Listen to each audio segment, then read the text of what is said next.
congratulations unang-una sa lahat. So finally, may single ka na as a solo artist.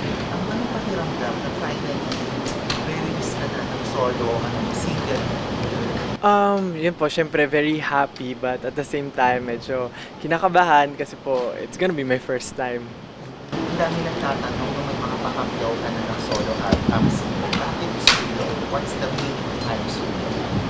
Kasi po ako as a person, mahilig din po ako mag-imagine ng mga bagay-bagay. Parang ino-overthink ko yung mga magagandang bagay, mga scenarios and parang minsan naisip ko na parang totoo ba to? Or pero bakit feeling para siyang totoo. So kine-question ko yung mga ganung bagay. It feels so surreal. So ayun.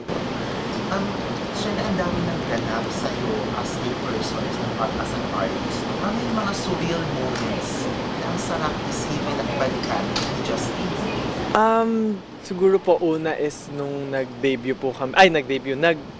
po kami as SB19 na kung hindi mangyayari, shucks, wala po ito lahat. So ayun po. And yung mga moments po siguro na isa po is pag nakakapunta po ako sa iba't ibang bansa at nakikita ko yung magagandang place. So yun po.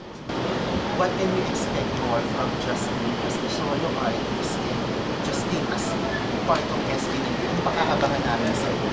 Siguro po, since nakikita na nila yung Justin as a musician sa SB19 and ngayon po magre-release na ako ng song, sana po in the future, ma-venture ko pa po yung iba't ibang part ng entertainment industry, like acting nga po, makapaggawa ng film and whatnot. So ayun po. Ano nga abangan namin sa SB19 on your sixth year?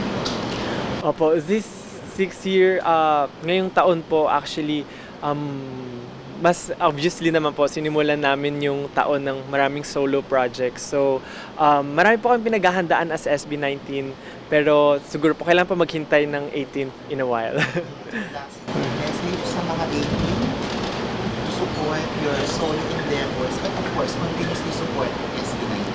Yun po. 18 and Mama Is, maraming salamat sa walang sawang pagsuporta sa amin. Hindi lang para sa akin and para din sa mga ibang members sa lahat ng ginagawa namin. Solo projects man yan or as a group, maraming salamat po. Super na-appreciate namin yon and sana po ma-enjoy nyo lahat ng ginagawa namin. Maraming salamat.